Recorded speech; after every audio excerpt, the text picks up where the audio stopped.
21 തിരുവചനം. കർത്താവേ കർത്താവേ എന്ന് വിളിക്കുന്നവനല്ല സ്വർഗരാജ്യത്തിൽ പോകുന്നത്. കർത്താവേ കർത്താവേ എന്ന് വിളിച്ചിട്ടൊരു കാര്യമില്ല. പിന്നെയോ ദൈവത്തെ അറിയുന്നവൻ, അതായത് പാപമില്ലാത്ത ശരീരത്തോടുകൂടി പ്രാർത്ഥിക്കുന്നവൻ, എളിമപ്പെട്ട് പ്രാർത്ഥിക്കുന്നവൻ, അനുതാപ ഹൃദയത്തോടുകൂടി പ്രാർത്ഥിക്കുന്നവൻ, അവന്റെ പ്രാർത്ഥനയാണ് ദൈവം കേൾക്കുക. കർത്താവേ കർത്താവേ എന്ന് വിളിക്കുന്നവന്റെ പ്രാർത്ഥന കേൾക്കണമെന്നില്ല. എന്നാൽ 1 തിമോഥെയോസിൽ ഇപ്രകാരം പറയുന്നു, എല്ലാവരും ദൈവത്തെ അറിയണമെന്നാണ് ദൈവം ആഗ്രഹിക്കുന്നത്. എന്റെ മോളെ എന്തിനാണ് നമുക്കൊന്നും തോന്നില്ല. എന്താ കാരണം? നമുക്ക് കാലുണ്ട്, ആരോഗ്യമുണ്ട്, വലിയ കുഴപ്പമില്ല, രോഗിയാണെങ്കിലും വലിയ കുഴപ്പമില്ല. ഇതാണ് ഏതൊരു മക്കളുടെയും മനോഭാവം. ഏതൊരു മക്കളുടെ മനോഭാവം അതാണ്. മക്കളെ, ആരോഗ്യം നഷ്ടപ്പെടുന്ന സമയത്തെ ആരോഗ്യത്തിന്റെ വില നമുക്കറിയാൻ പറ്റുള്ളൂ. ഇപ്പൊ ആ കൊച്ച് ജന്മന അങ്ങനെ ആയിരുന്നെങ്കിൽ അവൾക്ക് വലിയ പ്രത്യേകത ഒന്നും തോന്നില്ല. എന്താ കാരണം എന്ന് വെച്ചാൽ അവൾ അതില് കൊച്ചു പറഞ്ഞില്ല, ഞാൻ അതിൽ അനിമയായിരുന്നു പറഞ്ഞു. എല്ലാം സാധിച്ചുകൊണ്ടിരുന്ന എത്രയോ മക്കൾ ഇവിടെ ഉണ്ട്. ഇവിടെ നമ്മുടെ കാജലിന്റെ ഭാര്യയുടെ അപ്പൻ, കാജലിന്റെ അതല്ലല്ലോ പേരെന്താണ്, നമ്മുടെ വെണ്ണല, യെസ്, നമ്മുടെ ഹോസ്പിറ്റൽ എബിയുടെ അമ്മായിപ്പൻ, എബിയുടെ അമ്മായിപ്പൻ അഴിക്കുക പിടവക കൊച്ചിരിപ്പനാക്കി. ആ കൊച്ച് എന്നോട് പറഞ്ഞത് എനിക്കൊരു സങ്കടമാണ്. ഇവിടെ താമസം നിറവയോടെ ധ്യാനത്തിന് വന്നു കേട്ടോ. ആ കുഞ്ഞ് ഒരുപാട് ബ്ലെസ്സിങ് കിട്ടി. കാരണം നമ്മുടെ എല്ലാ കുഞ്ഞുങ്ങളും ഭാര്യമാര് ഗർഭത്തിലിരിക്കുമ്പോൾ ഒരു ധ്യാനം കൂടുന്നത് വളരെ നല്ലതാണ്. കുഞ്ഞടക്കം ശരീകരിക്കുക അങ്ങനെയാണ്. അവൾ എന്നോട് പറഞ്ഞതാണ്, എന്റെ ബ്രദറെ, നാളെ മനസ്സമ്മതമാണെങ്കിൽ ഇന്ന് തളർന്ന് പ്രഷർ അടിച്ച് വീണു. ഒരപ്പൻ കുടുംബത്തിന്റെ നാഥനാണല്ലോ, അറിയാം. അവരും ഒത്തിരി ബഹുമാനിക്കുന്ന അപ്പനാണ്, സ്നേഹിക്കുന്ന അപ്പനാണ്. നാളെ വലിയൊരു ആ കൊച്ചിന്റെ ജീവിതത്തിൽ ഒരു വലിയൊരു കാര്യം നടക്കുകയാണ്. അപ്പോഴാണ് വീണ് കിടന്ന് എന്താവും? ഓടാനാണ്. കൊച്ചിന് കല്യാണം കഴിച്ച് പരിചയമില്ല, ആദ്യത്തെ മനസ്സമ്മതമാണ്, ആദ്യത്തെ കല്യാണമാണ്. ഇതൊന്നും ഓർമ്മയിലുണ്ടാവൂല അല്ലേ? പക്ഷെ നമ്മുടെ ജീവിതത്തിൽ ഭയങ്കര പേടിയാണ്. ഞാനടക്കം കല്യാണം എന്ന സമയത്ത് എനിക്ക് കൈകാലം മറക്കലായിരുന്നേ. കാറിൽ ഇരുന്നിട്ടാണ് എന്റെ അളിയന്മാര് കെട്ടാൻ പഠിപ്പിച്ചത്, കൈകാലം മറിക്കുക. അപ്പൊ ഇങ്ങനത്തെ ഒരു അവസ്ഥയില് അവളുടെ അപ്പൻ തളർന്ന് അടിച്ചു കിടക്കുകയാണ്. രോഗി ഹോസ്പിറ്റലിൽ കൊണ്ടുപോയി, ഒരു രക്ഷയില്ല. ആംബുലൻസില് ആ മകനെ കൊണ്ടുവന്ന് മനസ്സമ്മതം കാണാൻ, അല്ലെങ്കിൽ ചർക്കനെ പെണ്ണിനെ കാണാൻ, ഒന്ന് അനുഗ്രഹിക്കാൻ. ആ അവസ്ഥ ആലോചിക്കുകയും ആ തളർന്നവന്റെ അവസ്ഥ ആലോചിക്കുകയും, മോനെ മോളെ നമുക്ക് വരില്ല എന്ന് വിചാരിക്കാൻ വരില്ലെന്നല്ല ദൈവത്തിന് ഇഷ്ടം. ചിലപ്പോൾ സകലം തരാൻ ദൈവം ആഗ്രഹിക്കണം, നമ്മൾ തടയാൻ പാടില്ലല്ലോ. ഹല്ലേലൂയാ. നമുക്കിതിപ്പോ മനസ്സിലാവില്ല, അനുഭവിച്ചാലേ അറിയാൻ പറ്റുള്ളൂ. ഹല്ലേലൂയാ, ഹല്ലേലൂയാ, യേശുവേ നന്ദി. അപ്പൊ നമുക്ക് നിങ്ങളൊന്ന് നന്ദി പറയണം. എന്തിനാണാവോ? ഇതുവരെ എനിക്ക് എന്റെ ദൈവം പൂർണ്ണമായിട്ടുള്ള ആരോഗ്യം തന്നതിനോർത്ത്, പൂർണ്ണമായിട്ടുള്ള ആരോഗ്യം തന്നു, ശക്തി തന്നു, സമ്പത്ത് തന്നു, ജോലി തന്നു, ബിസിനസ് തന്നു, വ്യാപാരങ്ങൾ നൽകി. നന്ദി പറ. ഇവിടെ വരാൻ കഴിഞ്ഞത് നന്ദി പറയുക.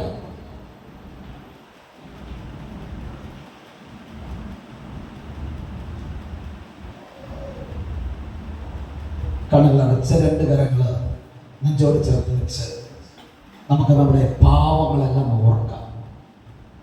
പാവങ്ങൾ, അനുതാപം നിറഞ്ഞ ഹൃദയത്തിലേക്ക് കർത്താവ് ഒന്ന് നോക്കും.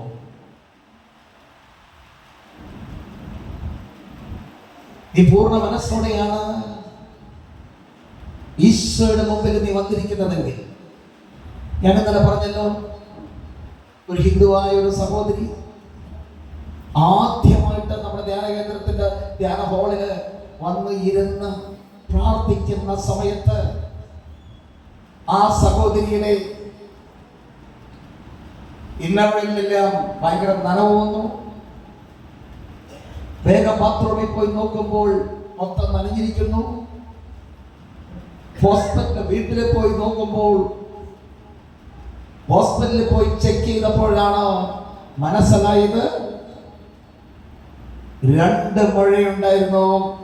ആ 2 മുഴകളെയും ഒടച്ചു വാർക്കാൻ കഴിവുള്ളവൻ, അപ്പത്തിന്റെ രൂപത്തിൽ വന്നവൻ, ആ 2 മുഴകളെയും എടുത്തു മാറ്റി ഏറ്റവും വലിയ വൈദ്യനായി ഈശോ ഒരു സർജറിയാണ് അവിടെ ചെയ്തത്. അതുകൊണ്ടാണ് നനഞ്ഞത്. അത് ടെസ്റ്റ് ചെയ്തപ്പോ മുഴകൾ കാണുന്നില്ല. അപ്പോൾ അവൻ ആര്? രാജാതിരാജനായ ഈശോ, വെള്ളത്തിന്റെ വില തന്നവൻ, അന്ധന് കാഴ്ച കൊടുത്തവൻ, തളർവാദ രോഗിയെ സുഖപ്പെടുത്തിയവൻ. രോഗികളായ മക്കളെ, നീ നിന്റെ പാപങ്ങൾ ഓർത്ത് അനുതാപത്തിന്റെ കണ്ണുനീരോട് പൊട്ടിക്കറഞ്ഞ ഒരു തുള്ളി കണ്ണുനീര് ഈ ധ്യാനമോളിൽ മോളെ പോലെ നീ വീഴ്ത്തുകയാണെങ്കിൽ, നിന്റെ ജനികാശക്തിയുടെ കണ്ണുനീരാണോ? ജനിയാശക്തി വന്നതിന്റെ അതിനെ മാറിപ്പോകാൻ നിലവിളിച്ച് പ്രാർത്ഥിക്കുന്നവളാണോ, പ്രാർത്ഥിക്കുന്നവനാണോ? ഒരു ജനികാശക്തിയുള്ള ഒരു മകൻ, ഒരു ജനികാശക്തിയുള്ള മകൾ, അവൾക്ക് എങ്ങനെ പരിശുദ്ധ കുർബാന സ്വീകരിക്കാൻ യോഗ്യതയുണ്ട്? നിന്റെ നടത്തി കുഴപ്പമുണ്ടാവില്ല ഒരു പക്ഷേ, സംസാരത്തിന് കുഴപ്പമുണ്ടാവില്ല ഒരു പക്ഷേ, കൈകാലുകളുടെ ബലമുണ്ടാവും ഒരു പക്ഷേ, എന്നാൽ നിന്റെ ഹൃദയത്തിലേക്ക് ഒന്ന് നോക്കാവോ? ആ ഹൃദയത്തിൽ മോനെ നിന്റെ പാപം മൂലം, നീ ചെയ്തു പോയ മാരക പാപം മൂലം, ചെറുത് വലുതുമാകുന്ന പാപം മൂലം നീ ചെയ്തതിനാല് നിന്റെ ഹൃദയം, നിന്റെ ബോധ മനസ്സ്, ഉപബോധ മനസ്സ്, അപബോധ മനസ്സ് ഇന്ന് ചളിക്കുമ്പാരമായിരിക്കാം. എല്ലാവരും പ്രാർത്ഥിക്കുന്നു, നമ്മൾ പ്രാർത്ഥിക്കുന്നു. എന്നിട്ട് നിന്റെ കർത്താവ് തൊടാത്ത, എന്നിട്ട് നിനക്കെന്താ കിട്ടാത്ത? ഒരു 2 നില വീടുള്ള മകൻ പൈപ്പ് തുറന്നിട്ട് വെള്ളം വരുന്നില്ല, ഒരു റൂമിലെ പൈപ്പിൽ വെള്ളം വരുന്നില്ല. ഞാൻ നിറച്ചിട്ടതാണല്ലോ, എന്താ വെള്ളം വരാത്തെ? പ്ലംബറെ വിളിച്ച് ചെക്ക് ചെയ്തപ്പോ ഒരു വലിയ താവളത്തിരുന്ന ചാക്ക് വീർത്തിരിക്കുന്നു. ഇതാണ് നമ്മുടെ ഓരോരുത്തരുടെയും കുറവുകൾ.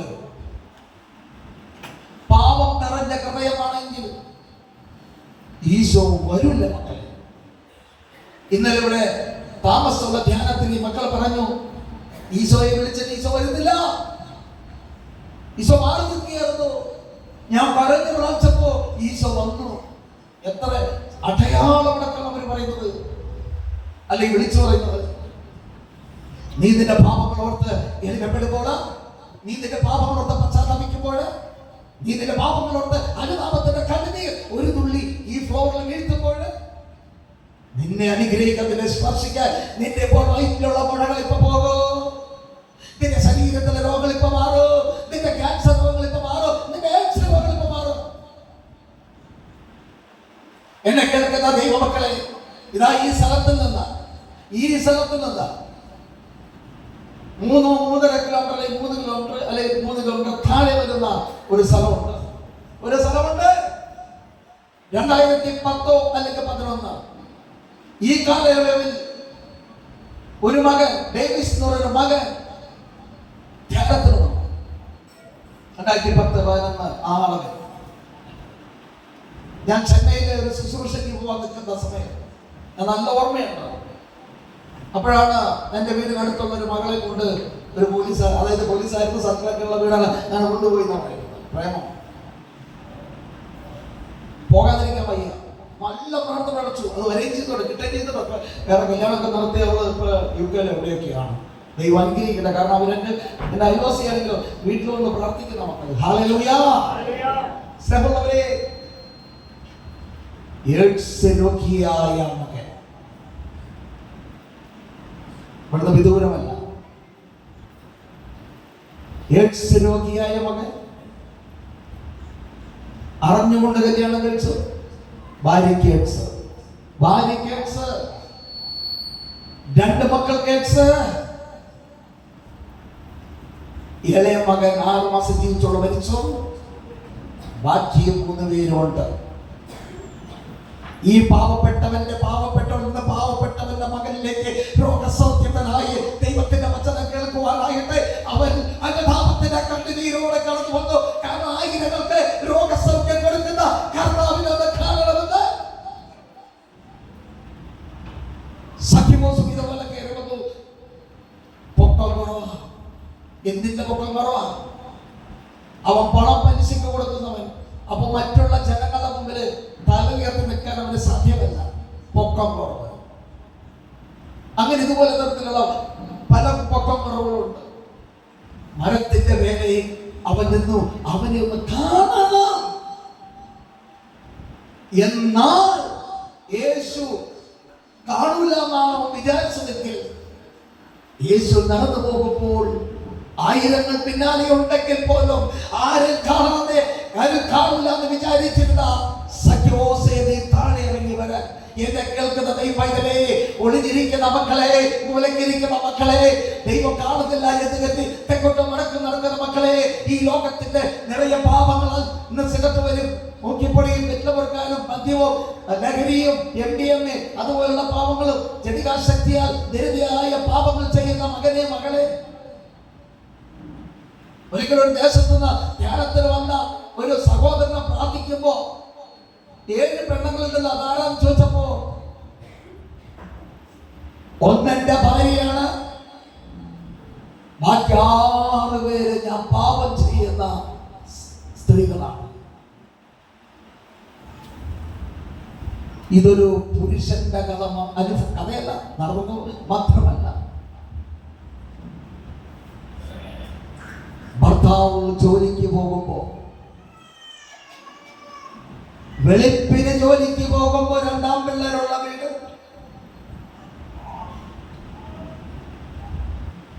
വെളുപ്പിന് കാമുകം വരും.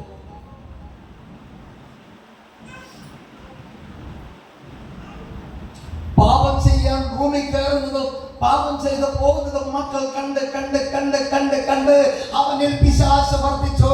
അവൻ കൊല്ലാൻ നോക്കിയപ്പോൾ കാമുകൻ അവനെ കൊന്നു.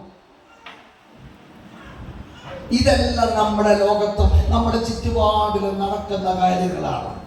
ഇത് നടന്ന കാര്യം. ഇളയ മകൻ നമ്മുടെ ധ്യാനത്തിൽ ഒത്തിരി വിഷയം ഫസ്റ്റ് തന്നെ സാക്ഷ്യം പഠിപ്പിച്ചു. കുറേ വർഷങ്ങൾക്ക് മുമ്പ്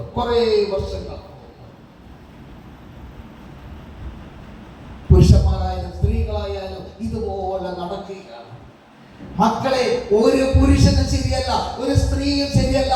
എന്നാൽ ഒരു 50% 25% നല്ലതുണ്ടാവാം. നിന്റെ കാര്യമല്ല മക്കളെ ഞാൻ പറഞ്ഞത്. നിങ്ങൾ ഇങ്ങനെയാണ് ചിന്തിക്കേണ്ടത്. ഒരു പുരുഷനെയും ഞാൻ വിശ്വസിക്കാൻ പാടില്ല. ഒരകക്കണ്ണോടെ നോക്കണം. ഒരു സ്ത്രീയെയും അതുപോലെ തന്നെ കണ്ണടച്ചൊക്കെ വിശ്വസിക്കാൻ പാടില്ല. നമ്മളിൽ പരിശുദ്ധാത്മാവില്ലെങ്കിൽ, എന്തുകൊണ്ട് ഞാൻ പറയുന്നു, അനുഭവങ്ങളിലൂടെ പറയുന്നു, അനുഭവങ്ങളിലൂടെ എന്നിൽ പരിശുദ്ധാത്മാവില്ലെങ്കിൽ ഞാനാകുന്ന വ്യക്തി പാപത്തിന്റെ സാന്നിധ്യം വരുമ്പോൾ വീണു പോകാം. ഒരു സ്ത്രീ അല്ലെങ്കിൽ ഒരു പുരുഷൻ എത്രമാത്രം നമ്മളെ ജനികാശക്തിയോടെ അവർ നമ്മളെ കീഴടക്കാൻ നോക്കുന്നയാലും, ഒരു പുരുഷനായാലും സ്ത്രീ ആയാലും, അവിടെ നിന്റെ ഹൃദയത്തിൽ പരിശുദ്ധാത്മാവ് ഉണ്ടെങ്കിൽ, ദൈവത്തിന്റെ പരിശുദ്ധാത്മാവ് നിന്നെ വഴി നടത്തുന്നുണ്ടെങ്കിൽ, പോലെ ആ ഭാവം നിന്നെ ആക്രമിക്കപ്പെടില്ല. സാത്താനെ കീഴടക്കാൻ സാധിക്കില്ല. കാരണം എന്റെ മകളെ, ദൈവം തെരഞ്ഞെടുക്കപ്പെട്ട മക്കൾ, കൃപയുള്ള മക്കൾ, അത് ആരായിക്കൊള്ളട്ടെ, ദൈവം തെരഞ്ഞെടുത്ത മക്കൾ, പരിശുദ്ധാത്മാവുള്ള മക്കളെ, നിങ്ങൾ ധ്യാനം കൂടി പോകുകയല്ലേ, ആന്തരിക സൗഖ്യം കിട്ടി പോകുകയല്ലേ? എന്നാൽ വീട്ടിലിരിക്കുന്നവരോ നാട്ടിലുള്ളവർക്കോ ആന്തരിക സൗഖ്യം കിട്ടിയിട്ടില്ല. ഇന്നർ ഹീലിംഗ് കിട്ടിയിട്ടില്ല. ഇന്നർ ഹീലിംഗ് കിട്ടിയിട്ടില്ല. ഇന്നർ ഹീലിംഗ് തരാൻ കഴിവുള്ളവൻ അപ്പത്തിന്റെ രൂപത്തിൽ വന്നിരിക്കുന്നു. പ്രഭാണിന്റെ പുസ്തകത്തിലൊക്കെ നമ്മൾ കടന്നു പോകുമ്പോൾ കാളകളുടെയും കോലാളുകളുടെ രക്തം നൽകിയ ഭസ്മം വിതറുകയൊക്കെ ചെയ്യുമ്പോൾ ഒരു ശാരീരികമായ ഭാവമാണ്, ഒരു പശ്ചാത്താപം പോലെ കിട്ടിയെങ്കിൽ പൂർണ്ണമായിട്ടുള്ള ഭാവം കളയുവാൻ ആ കാളകളുടെ പൊടിക്കോ അല്ലെങ്കിൽ കോലാളുകളുടെ രക്തത്തിനോ സാധ്യമല്ല. സാധിക്കുന്നവർ ഒരേ ഒരു ദൈവം, അത് യേശു. The name of Jesus. അവന്റെ രക്തത്താൽ ഹെബ്രായ ലേഖനം 9:22 നിയമപ്രകാരം മിക്ക വസ്തുക്കളും രക്തത്തിലാണ് ശുദ്ധീകരിക്കുന്നത്. രക്തം ചിന്ത കൂടാതെ പാപമോചനമില്ല. ഈ ലോകത്ത് മോനെ നീ തെക്കോട്ട് പോയാലും വടക്കോട്ട് പോയാലും പടിഞ്ഞാട്ട് പോയാലും കിഴക്കോട്ട് പോയാലും രക്ഷയില്ല. ഒരുവൻ നമുക്ക് രക്ഷപ്പെടാം. നിന്റെ പാപങ്ങളെ കാണിച്ചു പാടുക, ഞാനത് പഞ്ഞു പോലെ വെണ്മയുള്ളതാക്കി തീർന്നു തരാം എന്ന് പറഞ്ഞവൻ, അവന്റെ പേര് The name of Jesus. The name of Jesus. അവന്റെ അടുക്ക വരുന്നവരാരെയും അവൻ വെറും കൈയോടെ വിടുകയില്ല. കരഞ്ഞ് നിലവിളിച്ച് പ്രാർത്ഥിക്കണം, പൊട്ടിക്കരഞ്ഞ് പ്രാർത്ഥിക്കണം, കണ്ണീരോടെ പ്രാർത്ഥിക്കണം. എന്റെ പാവങ്ങൾ കർത്താവ് കണ്ടുകൊണ്ടിരിക്കുന്നു. നീ ഒരുപക്ഷെ ധ്യാനത്തിന് അടിമപ്പെട്ടവരായിരിക്കാം. നല്ല മെസ്സേജുള്ള മക്കളൊക്കെ ചെല്ലുമ്പോ പടപടപടാ നിങ്ങൾ വരും. പടപടാ ഇന്ന ഡ്രസ് ഇട്ടപ്പോ ഇന്ന റൂമിൽ വെച്ച് കിഴക്ക് പടിഞ്ഞാറ് അല്ലെ വേറെ ഏതാണോ ആ രീതിയിൽ കട്ടിൽ കിടക്കുമ്പോൾ ബെഡ്ഷീറ്റിന്റെ കളറുള്ളപ്പോ ഇന്ന ഡ്രസ് നീട്ടപ്പോൾ ആ പെണ്ണിന്റെ കവളത്ത് മുടക്കുഴി അല്ലെങ്കിൽ നിനക്ക് അങ്ങനെ ഇതുപോലെയുള്ളത് എണ്ണി നീ പറഞ്ഞതുപോലോ നീ മറന്നുപോയ ഭാവങ്ങള് കർത്താവ് ഓർത്ത് ഓരോന്ന് എടുത്ത് തരുന്ന തന്നെ ചെയ്യും. നിങ്ങൾക്കറിയാമോ മോനെ പോലെ ഒരു 15 വർഷം മുമ്പ് ഒരു ദൈവദാസൻ നമ്മുടെ ധ്യാനത്തിൽ വന്നു.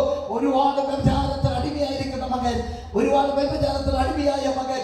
എന്നാൽ അവൻ ഒരു ഇടുക്കി സ്വദേശിയാണ്. അവൻ ധ്യാനം കൂടിയപ്പോൾ അവൻ കർത്താവിന്റെ കാലുക്കൽ വീട് നടന്നുകൊണ്ട് അവൻ നിലവിളിച്ചു. വ്രതം നടക്കുമെന്ന് നിലവിളിച്ചു, എന്റെ ബ്രദറെ, എനിക്കൊരു വിശുദ്ധ ജീവിതം കഴിക്കണം, എനിക്ക് നല്ലൊരു കല്യാണം കഴിക്കണം, ഒരു വിശുദ്ധ ജീവിതം, ഒരു ദാമ്പത്യ ജീവിതം എനിക്ക് നയിക്കണമെന്ന്. ബ്രദറിന്റെ ബ്ലെസ്സിങ്ങിലൂടെ ആ മകന് അവൻ കാണുന്നതും അവൻ പോകുന്ന വഴികളിൽ ഓരോ മരത്തിലും ധാരാളം ജപമാലകൾ തൂങ്ങിക്കിടക്കുന്നു, ധാരാളം ജപമാലകൾ തൂങ്ങിക്കിടക്കുന്നു. എന്തിനാണ് ജപമാല കാണിക്കുന്നത്? ജപമാല പരിശുദ്ധമ്മയ്ക്ക് ഏത് ബന്ധനത്തെയും ചവിട്ടി തെരുവിലാക്കാൻ സർപ്പത്തിലെ തലതകർക്കാൻ കഴിവുള്ളവളായ പരിശുദ്ധമ്മയ്ക്ക് സാധിക്കും. വിളിച്ച മക്കളെ എല്ലാവരും കർത്താവേ,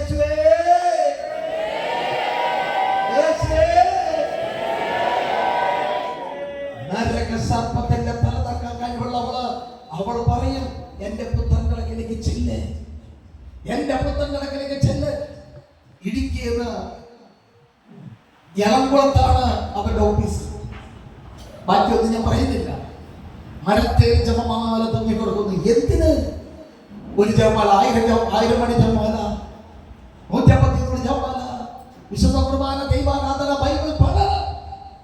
ഇതിലൂടെ പോലെ നമ്മൾ കടന്നു പോകുമ്പോൾ യേശു ക്രിസ്തുവിൽ ഞാനും നിങ്ങളും ഒരു പുതിയ സൃഷ്ടിയായിട്ട് മാറും. ഒരു പുതിയ സൃഷ്ടി. കണ്ണുകളടച്ച് അനുതാപത്തിന്റെ കണ്ണുനീരോടെ ഒഴുകട്ടെ. നമുക്ക് എൻ ജീവനെ എന്നുള്ള കണ്ണീരോട് നമുക്ക് പാടി പ്രാർത്ഥിക്കാം. ആ ദൈവം